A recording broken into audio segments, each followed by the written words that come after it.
8 George पंचम की नाक। ये बात उस समय की है जब इंग्लैंड की रानी एलिजाबेथ द्वितीय मैं अपने पति के हिंदुस्तान पधारने वाली थीं। अखबारों में उनकी चर्चा हो रही थी। रोज लंदन के अखबारों से खबरें आ रही थीं कि शाही दौरे के लिए कैसी कैसी तैयारियां हो रही हैं। रानी एलिजाबेथ का दर्जी परेशान था कि हिंदुस्तान, पाकिस्तान और नेपाल के दौरे पर रानी कब क्या पहनेंगी। उनका सेक्रेटरी और शायद जासूस भी उनके पहले ही इस महाद्वीप का तूफानी दौरा करने वाला था। आखिर कोई मजाक तो था नहीं। जमाना चूंकि नया था। फौज फाटे के साथ निकलने के दिन बीत चुके थे, इसलिए फोटोग्राफरों की फौज तैयार हो रही थी।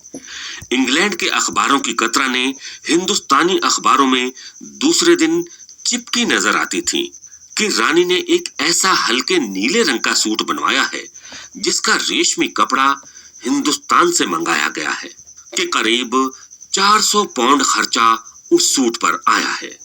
रानी एलिजाबेथ की जन्म पत्री भी छपी, प्रिंस फिलिप के कारनामे छपे, और तो और उनके नौकरों, बावर्चियों, खानसामों, अंगरक्षकों की पूरी जीवनियां देखने में आई।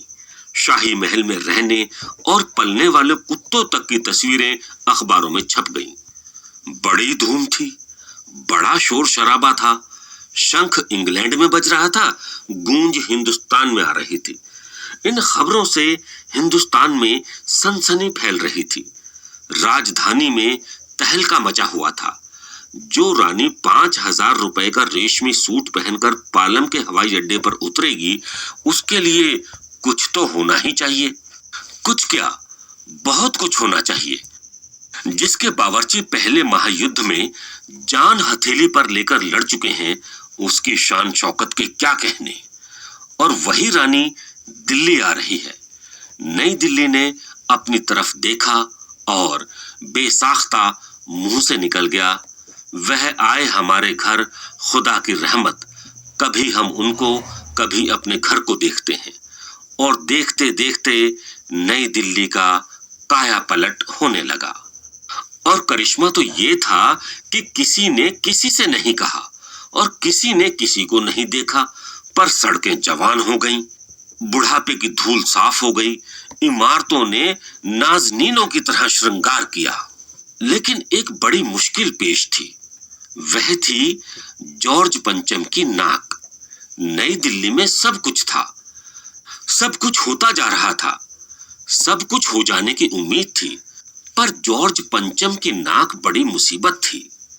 नई दिल्ली में सब था, सिर्फ नाक नहीं थी। इस नाक की भी एक लंबी दास्तान। इस नाक के लिए बड़े तहलके मचे थे। किसी वक्त आंदोलन हुए थे, राजनीतिक पार्टियों ने प्रस्ताव पास किए थे, चंदा जमा किया था, कुछ नेताओं ने भाषण भी दिए थे, गर्मा गर्म बहसें भी हुई थीं, अखबारों के पन्ने रंग गए थे।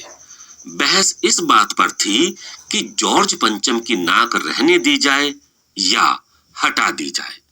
और जैसा कि हर राजनीतिक आंदोलन में होता है, कुछ पक्ष में थे, कुछ विपक्ष में, और ज्यादातर लोग खामोश थे। खामोश रहने वालों की ताकत दोनों तरफ थी। यह आंदोलन चल रहा था। जॉर्ज पंचम की नाक के लिए हथियार बंद पहरेदार तैनात कर दिए गए थे। क्या मजाल कि कोई उनकी नाक तक पहुंच जाए। हिंदुस्तान में जगह जगह ऐसी नाकें खड़ी थीं, और जिन तक लोगों के हाथ पहुंच गए, उन्हें शानो शौकत के साथ उतार कर अजायब घरों में पहुंचा दिया गया। कहीं कहीं तो शाही लाटों की नाकों के लिए गुरिल्ला युद्ध होता रहा। उसी जमाने में यह हादसा हुआ। इंडिया गेट के सामने वाली जॉर्ज पंचम की लाट की नाक एकाएक गायब हो गई। हथियार बंद पहरेदार अपनी जगह तैनात रहे, गश्त लगती रही, और लाट की नाक चली गई। रानी आए और नाक ना हो। एकाएक परेशानी बढ़ी, बड़ी सरगर्मी शुरू हुई। देश के खैर ख्वाहों की एक मीटिंग बुलाई गई और मसला पेश किया गया कि क्या किया जाए। वहां सभी सहमत थे कि अगर यह नाक नहीं है तो हमारी भी नाक नहीं रह जाएगी। उच्च स्तर पर मशवरे हुए, दिमाग खरोंचे गए और यह तय किया गया कि हर हालत में इस नाक का होना बहुत जरूरी है। यह तय होते ही एक मूर्तिकार को हुक्म दिया गया कि वह फौरन दिल्ली में हाजिर हो। मूर्तिकार यूं तो कलाकार था, पर जरा पैसे से लाचार था। आते ही उसने हुक्कामों के चेहरे देखे। अजीब परेशानी थी उन चेहरों पर, कुछ लटके, कुछ उदास और कुछ बदहवास थे। उनकी हालत देखकर लाचार कलाकार की आंखों में आंसू आ गए। तभी एक आवाज सुनाई दी, मूर्तिकार, जॉर्ज पंचम की नाक लगानी है। मूर्तिकार ने सुना और जवाब दिया, नाक लग जाएगी, पर मुझे यह मालूम होना चाहिए कि यह लाट कब और कहां बनी थी। इस लाट के लिए पत्थर कहां से लाया गया था। सब हुक्कामों ने एक दूसरे की तरफ ताका। एक की नजर ने दूसरे से कहा कि यह बताने की जिम्मेदारी तुम्हारी है। खैर, मसला हल हुआ। एक क्लर्क को फोन किया गया और इस बात की पूरी छानबीन करने का काम सौंप दिया गया। पुरातत्व विभाग की फाइलों के पेट चीरे गए, पर कुछ भी पता नहीं चला। क्लर्क ने लौटकर कमेटी के सामने कांपते हुए बयान किया, सर, मेरी खता माफ हो, फाइलें सब कुछ हजम कर चुकी हैं। हुक्कामों के चेहरों पर उदासी के बादल छा गए। एक खास कमेटी बनाई गई और उसके जिम्मे यह काम दे दिया गया कि जैसे भी हो यह काम होना है और इस नाक का दारोमदार आप पर है। आखिर मूर्तिकार को फिर बुलाया गया। उसने मसला हल कर दिया। वह बोला, पत्थर के किस्म का ठीक पता नहीं चला तो परेशान मत होइए, मैं हिंदुस्तान के हर पहाड़ पर जाऊंगा और ऐसा ही पत्थर खोज कर लाऊंगा। कमेटी के सदस्यों की जान में जान आई। सभापति ने चलते चलते और ऐसा ही पत्थर खोज कर लाऊंगा। कमेटी के सदस्यों की जान में जान आई। सभापति ने चलते चलते गर्व से कहा, ऐसी क्या चीज है जो हिंदुस्तान में मिलती नहीं। हर चीज इस देश के गर्भ में छिपी है।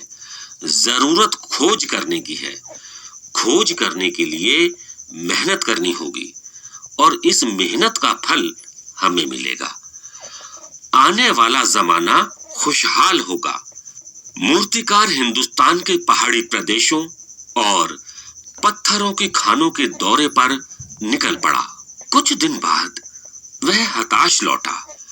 उसके चेहरे पर लानत बरस रही थी। उसने सिर लटकाकर खबर दी, हिंदुस्तान का चप्पा चप्पा खोज डाला, पर इस किस्म का पत्थर कहीं नहीं मिला। यह पत्थर विदेशी है। सभापति ने तैश में आकर कहा, लानत है आपकी अक्ल पर।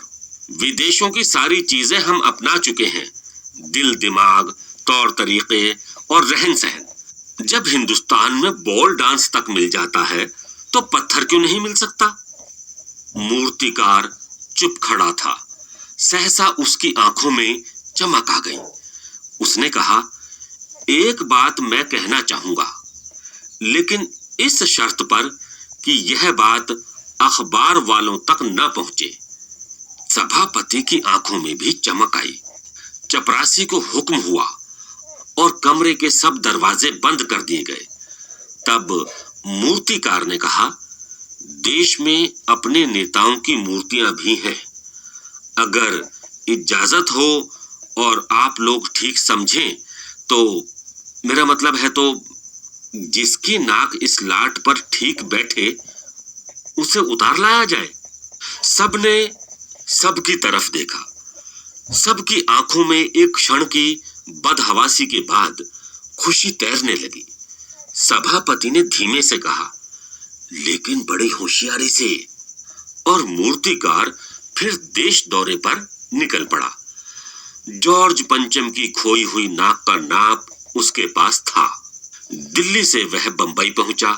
दादा भाई नौरोजी, गोखले, तिलक, शिवाजी, कोवसजी जहांगीर सबकी नाकें उसने टटोली, नापी और गुजरात की ओर भागा।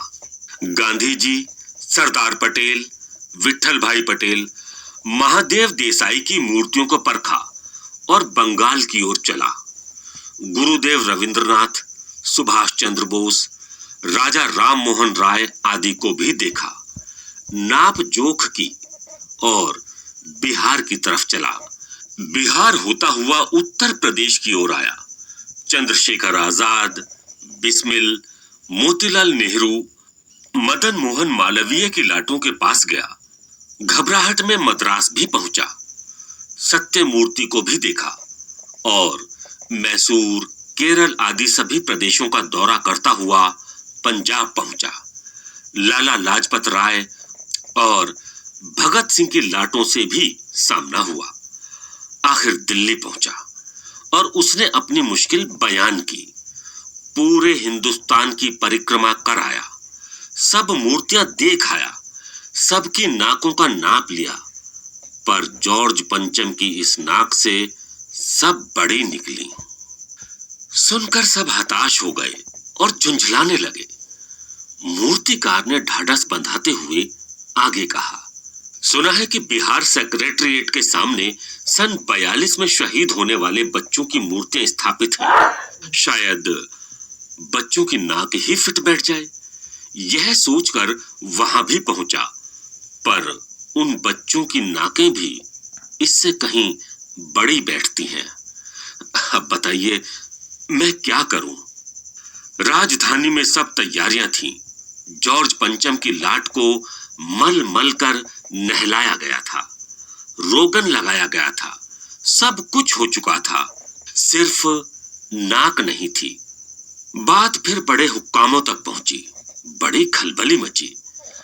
अगर जॉर्ज पंचम के नाक न लग पाई तो फिर रानी का स्वागत करने का मतलब?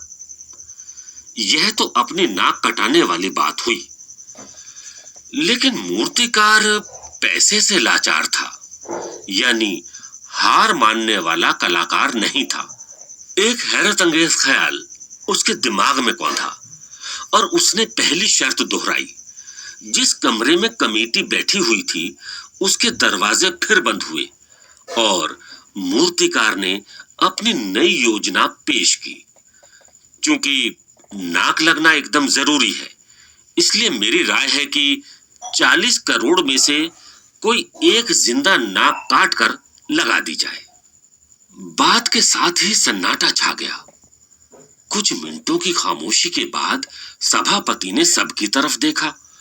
सबको परेशान देखकर दारोमदार किसी कार्य और धीरे से बोला, आप लोग क्यों घबराते हैं? यह काम मेरे ऊपर छोड़। अचकचाया, चौंक उठना, भौचक्का होना चाहिए। कानाफूसी हुई और मूर्तिकार को इजाजत दे दी गई। अखबारों में सिर्फ इतना छपा कि नाक का मसला हल हो गया है और राजपथ पर इंडिया गेट के पास वाली जॉर्ज पंचम की लाट के नाक लग रही है। नाक लगने से पहले फिर हथियारबंद पहरेदारों की तैनाती हुई। मूर्ति के आसपास का तालाब सुखाकर साफ किया गया, उसकी रवाब निकाली गई और ताजा पानी डाला गया, ताकि जो जिंदा नाक लगाई जाने वाली थी वह सूखने न पाए। इस बात की खबर जनता को नहीं थी। यह सब तैयारियां भीतर भीतर चल रही थीं। रानी के आने का दिन नजदीक आता जा रहा था। मूर्तिकार खुद अपने बताए हल से परेशान था। जिंदा नाक लाने के लिए उसने कमेटी वालों से कुछ और मदद मांगी, वह उसे दी गई, लेकिन इस हिदायत के साथ कि एक खास दिन हर हालत में नाक लग जानी चाहिए। और वह दिन आया। जॉर्ज पंचम के नाक लग गई। सब अखबारों ने खबरें छापी कि जॉर्ज पंचम के जिंदा नाक लगाई गई है, यानी ऐसी नाक जो कतई पत्थर की नहीं लगती। लेकिन उस दिन के अखबारों में एक बात गौर करने की थी। उस दिन देश में कहीं भी किसी उद्घाटन की खबर नहीं थी, किसी ने कोई फीता नहीं काटा था, कोई सार्वजनिक सभा नहीं हुई थी, कहीं भी किसी का अभिनंदन नहीं हुआ था, कोई मानपत्र भेंट करने की नौबत नहीं आई थी। किसी हवाई अड्डे या स्टेशन पर स्वागत समारोह नहीं हुआ था, किसी का ताजा चित्र नहीं छपा था, सब अखबार खाली थे। पता नहीं ऐसा क्यों हुआ था। नाक तो सिर्फ एक चाहिए थी, और वह भी बुद्ध के लिए।